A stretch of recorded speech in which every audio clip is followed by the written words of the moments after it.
Shalom, Kal Halayim, La Yahweh, Ba'ashem Yahushai, Ba'ashem Racha HaKodash. Double honors to the apostles of Great Millstone, the apostles, elders, and bishops that rule well and who I learn this truth from, and salutations and blessings unto you elect, 144,000 and 1/3, brothers and sisters out there. Alright, the Wadi Yahweh, Ba'ashem Yahushai, Ba'ashem Racha HaKodash for letting me do this lesson. Going into more history on pretty much the Israelites in Eastern Asia, all right, the Far East. And this is going to touch on a few points, but mainly it's going to circle around this character, Shennong, right? And as you see here, this is an image of him, and this is from NasirResearch.com. All right, very good website. It says, in order to familiarize ourselves with who Shennong is, let's read and examine a few quotes from different sources. After reading these excerpts, it will be clear to see how important the man Shennong was in establishing Chinese culture, diet, and traditional medicine.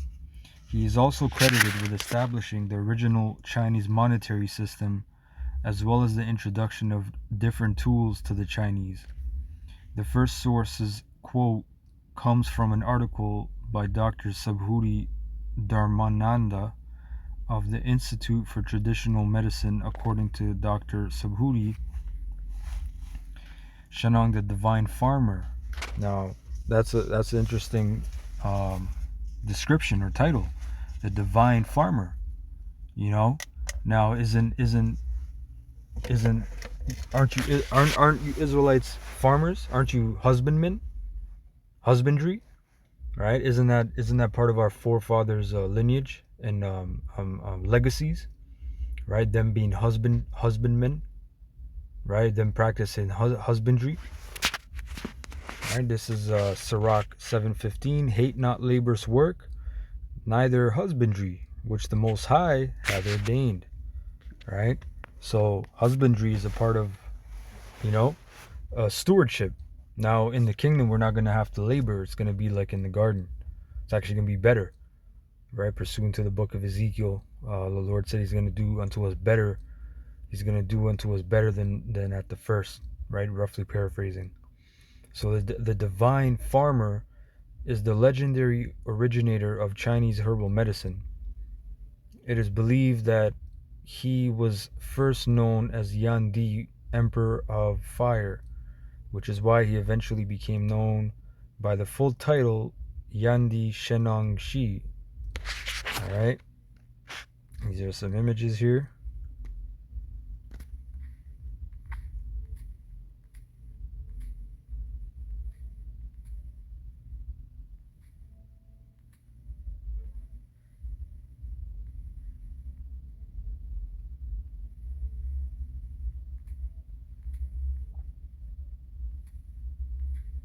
You got a lot of statues of this guy, especially in Taiwan. So let's jump down. It says Shennong is said to have helped people transition from a diet of meat, clams, and wild fruits to one based on grains and vegetables, and for developing herbal medicine. Right, this Chinese TCM, right, traditional Chinese medicine. Right, that's where you have your acupuncture, your acupressure points, your massaging, your qigong, your breathing, right? See, all these things were developed and finally refined by Israelites, and it's been handed down to these Moabites, but they're only caretaking of it right now, In addition to promoting agriculture, Shennong is translated as divine farmer. He is recognized for tasting hundreds of herbs on one day, more than 70 herbs that had medicinal value. And that's one big thing about China, is there's many plenteous. There's a variety of sorts of herbs.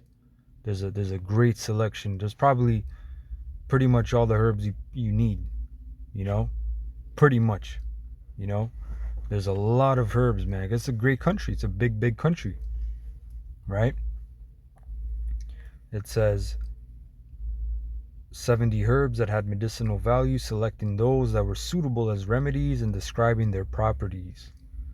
As a result of his efforts, numerous herbs became routinely used for healthcare, and the knowledge was handed down by oral tradition for centuries. Just like Jake's style, man. Israelite style, right? You go to these Chinese herbal shops, that's how they look, right? And they're proud, man, especially obviously if you don't speak the language and you're not a so-called, you're a Moabite, right? So they got this knowledge right now. But these are all things that, again, was created and developed and refined by Israelites. When these herbs were described in a formal manner, the book was named after Shennong, known today as the Shennong Benkao Jing, herbal classic of Shennong. All right, the earliest mention of a text called Shennong Jing, Classic of Shennong, is by authors who lived during the period immediately following the fall of the Han Dynasty, 220 AD, suggesting that it might have been compiled during the latter part of the Han Dynasty. Further, the text that comes down to us mentions governmental regulations that applied during the later Han Dynasty, indicating that this is when it was compiled. It is thought that Shennong lived from 2737 BC to 2697 BC, nearly 5,000 years ago. This is why it is common to hear that Chinese medicine has a history of 5,000 years. Right? And again, don't get too bent up on speaking to you brothers out there on the dates, on the whole mythological nature of this character. Right? These were Israelite men, and they were great men, but you know how Jake is, man. They idolize and then they pedestalize and they pretty much worship and make men gods to worship. And the thing is, we are gods on a level, but we're not to be worshipped. We're just powers. That's all it is, powers. I have said ye are gods, but you shall all fall like men, die like men. Right? In the book of Psalms 82. So it says the divine farmer was one of the mythological bearers of culture at the beginning of civilization. Han historians and myth makers describe his most fundamental task as having led humanity out of a state of hunting and savagery, away from eating raw flesh, drinking blood, and wearing skins, towards an agrarian utopia. Here is the Huananzi account from the 2nd century BCE. It says, in ancient times, the people ate grasses and drank from rivers. They picked fruit from trees and ate the flesh of mollusks and beetles. At that time, there was much suffering from illness and poisoning. So the divine farmer taught the people for the first time how to sow and cultivate the 5 grains and to examine the suitability of the earth, to differentiate dry or waterlogged, fertile, high, and low land. He tasted the flavor of the 100 plants and the sweet or bitterness of river and spring, and he taught the people what to avoid and what to follow. At that time, on just one day, he came across 70 poisons. Right? Now I'm going to skip. Hold on one second. I'm going to go down. Again, you can read a lot of this information. Hold on one second. There's a point I wanted to get. Because there's a big point on how, first of all, the name China, I believe, came about. So, beside these 8 major items in various legends, other aspects of civilization are attributed to Shennong. A legend says that it was Shennong who was discovered that drinking water could be made healthier by boiling. Or take, for instance, the invention of tea drinking. In one popular Chinese legend, Shennong was drinking a bowl of boiling water sometime around 2737 BC. The wind blew and a few leaves from a nearby tree into his water, and the water began to change its color The ever-inquisitive and curious monarch took a sip of the brew and was pleasantly surprised by its flavor and its restorative properties. A variant of the legend tells that the emperor tested the medicinal or medical properties of various herbs on himself, some of them poisonous, and found tea to work as an antidote to poison.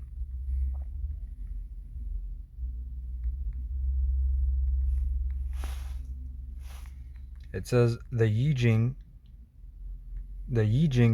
Book of Change, one of the most ancient Chinese writings, starts by introducing the figure of Fuji, who studied stars and earth, birds and animals, and learned many things from them. Now that's scriptural. I gotta get this. Hold on, let me get this real quick. Book of Job, 12 and 7, and it says, "But ask now the beasts, and they shall teach thee, and the fowls of the air, and they shall tell thee, or speak to the earth, and it shall teach thee, and the fishes of the sea shall declare unto thee." You know, hey, sometimes you look at animals, you watch animals, you observe, and you see what they're doing, and if you really observe and watch what they're doing, you can learn from them. You can learn the behavior patterns and why they do what they do. And what do you think that all those shows that Esau has is all about?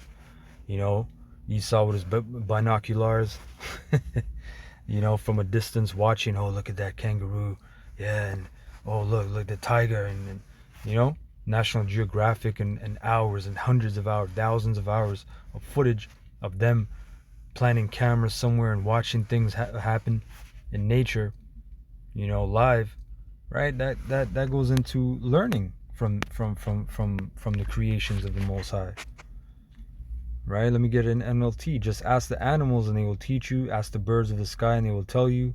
Speak to the earth and it will instruct you. Let the fish and the sea speak to you. Right? Pretty much the same thing. Anyway, let's go back. Now this character Fuji as well, it says after Fuji died, Shennong rose. He made plow and taught people how to raise crops and fishing. He invented money and market for the exchange of goods.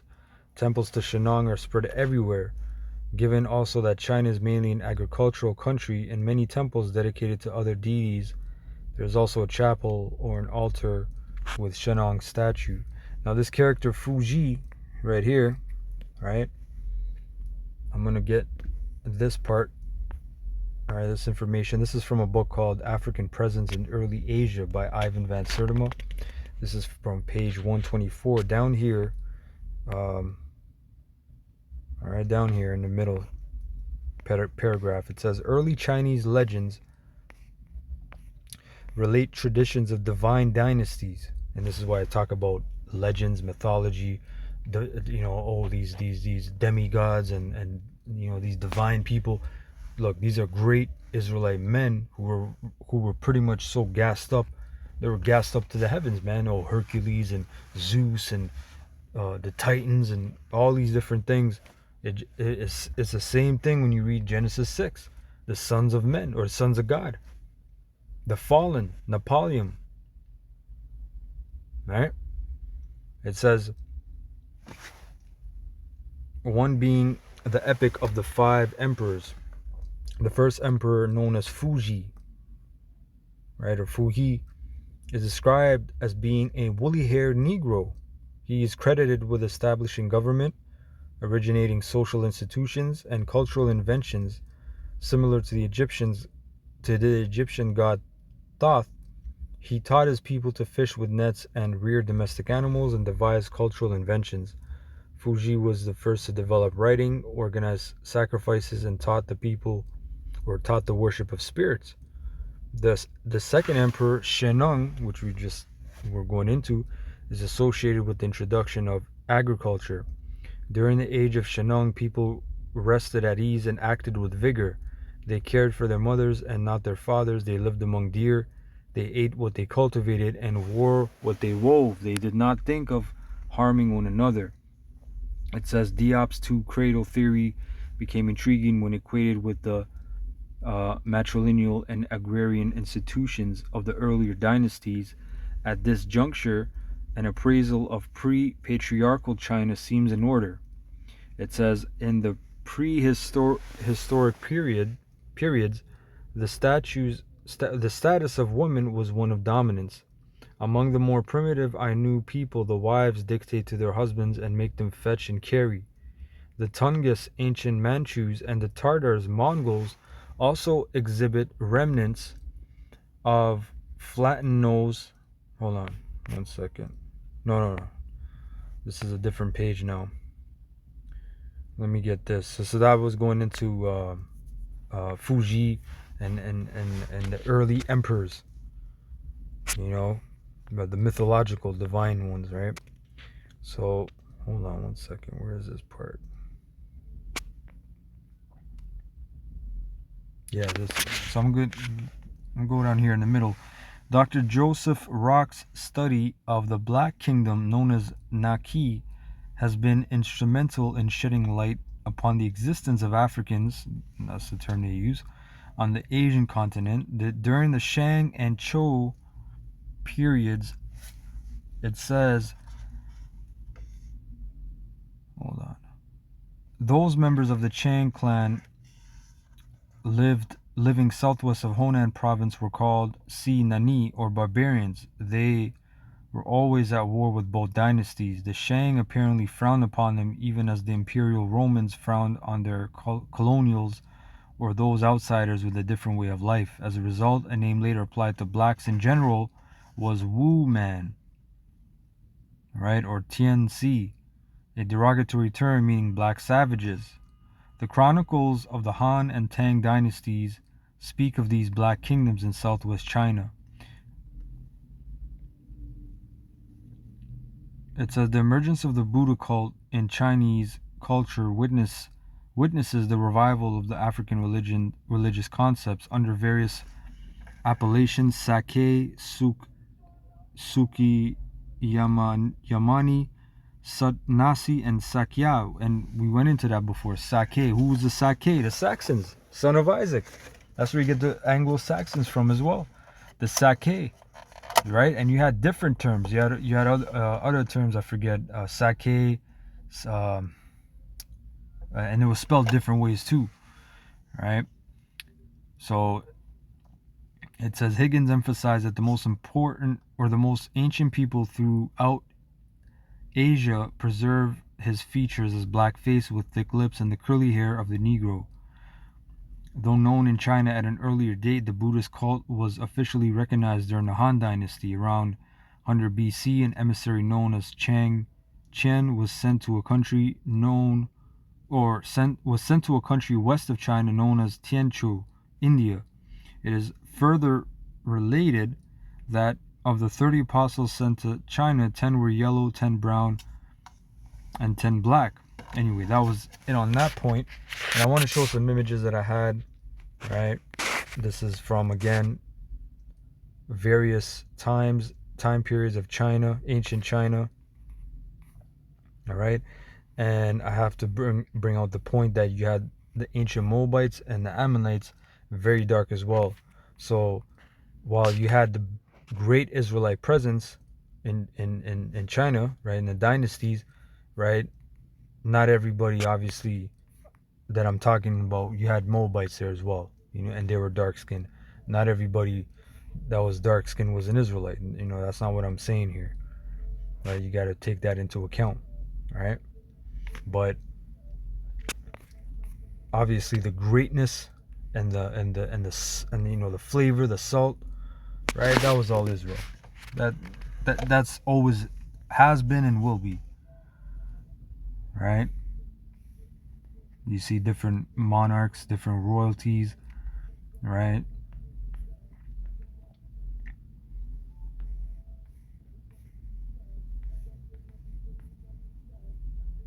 One of the immortals, I believe, is forget his name, but again, this is a Jake, man, right? The great,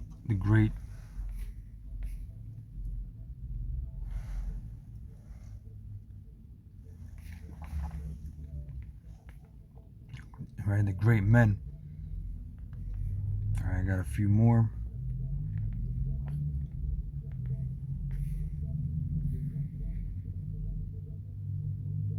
Again, this is just life in early China. Alright?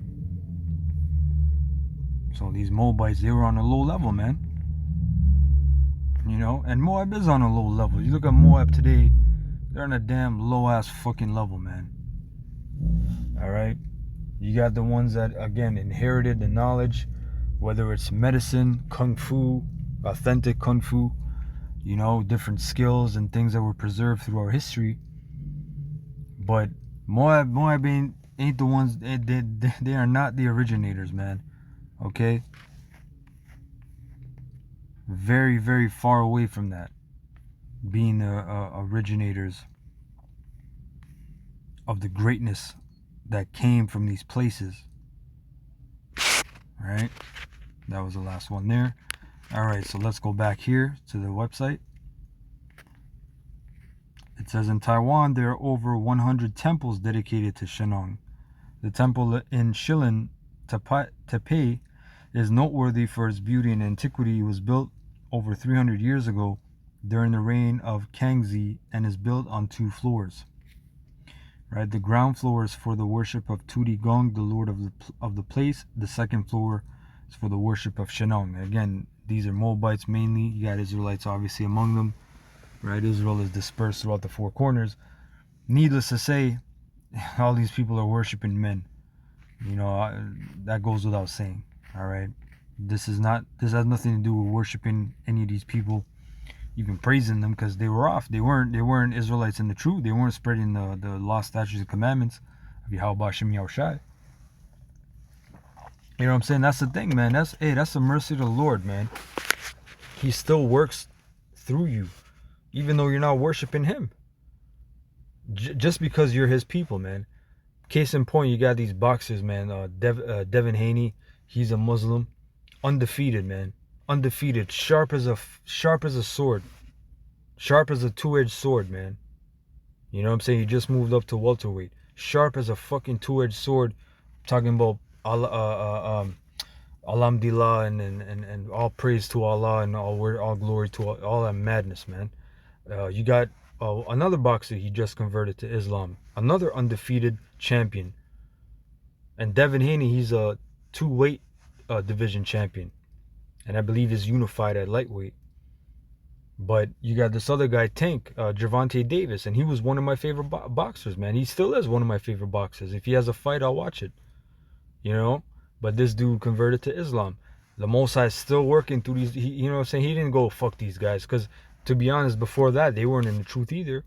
But it just shows you the Most High is still just showing you, man. Like, look, yo, you guys aren't praising me, but I'm still, you know, I'm still giving you that power, man. Right? I'm still letting people know that, yeah, you're my people, you're my chosen people. You know, my Holy Spirit, it runs through your veins, man. It runs through your, you know, your blood, so to speak. You know, that power, that lineage. Yasharallah, he is a prince of the power. Right? It says, let's go jump down here. I want to go to the point. Go to the point, because this dude makes a very good point, and I'm gonna bring it out. Yeah, he goes into the calendar as well. He created the Chinese calendar, solar. It's loony solar calendar. It's mixed. Okay. Bear with me, Slaki. There's a lot of information here. Again, brothers can check that out.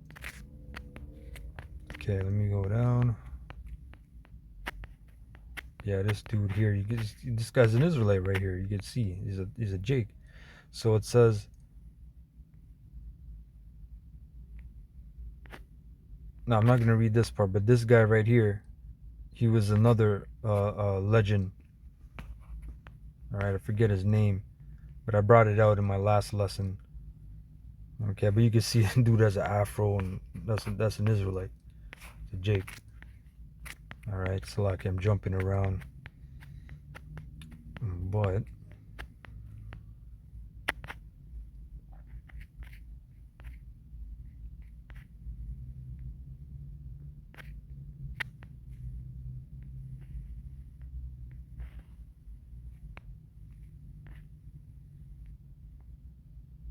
Slack, 1 second.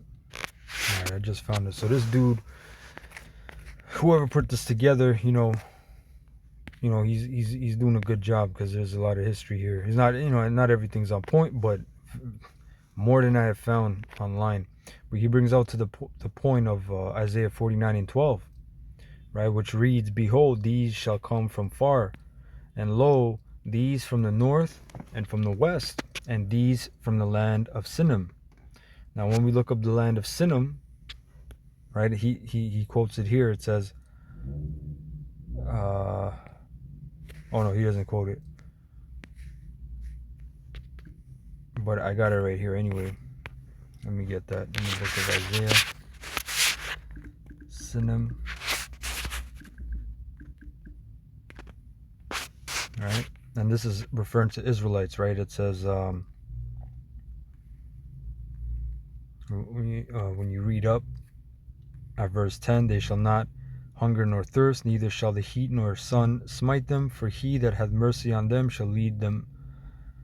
For he that hath mercy on them shall lead them, even by the springs of water shall he guide them. And I will make all my mountains a way, and my highways shall be exalted. Behold, these shall come from far, and lo, these from the north and from the west, and these from the land of Sinim. Sing, O ye heavens, and be joyful, O earth, and break forth into singing, O mountains. For the Lord Yahweh hath comforted his people, and will have mercy upon his afflicted. So who are these people from the west, from the north? These are Israelites.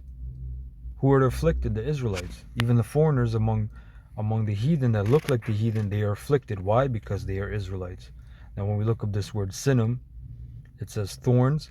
Check this out. A people living at the extremity of the known world may be identified with the inhabitants of southern China.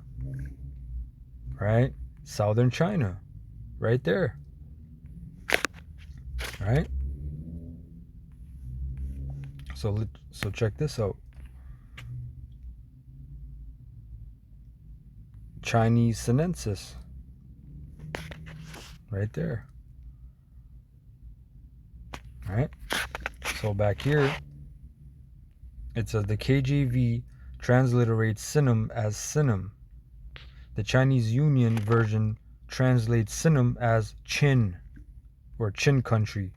And you had a dynasty, as you see here, Qin Dynasty Empire, 221 to 207 BC. Qin, which makes sense, China coming from the word Qin.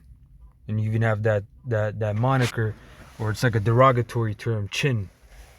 Oh, that's a Qin, a Chinaman, right? A Qin. But Qin is actually Qin, which there was, like, as I said, is a Qin dynasty, right? As you see here, Qin country is the country of Qin dynasty, of the Qin dynasty, China. All right.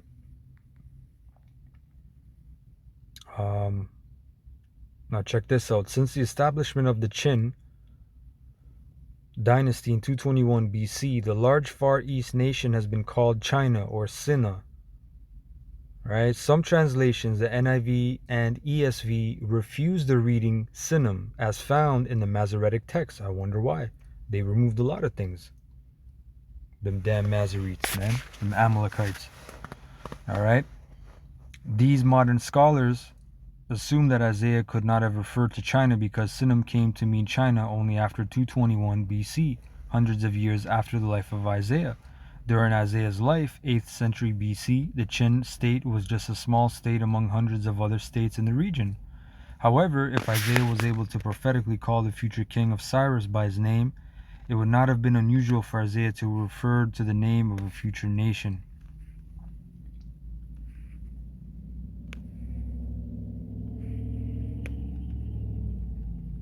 It says down here, in the earliest Chinese history, several texts in classic books spoke of these diminutive blacks.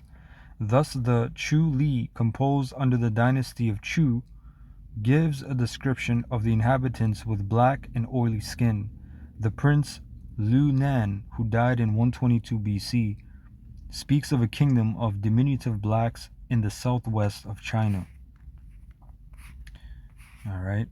And this is the Dunhang's Mogao caves in China. You know,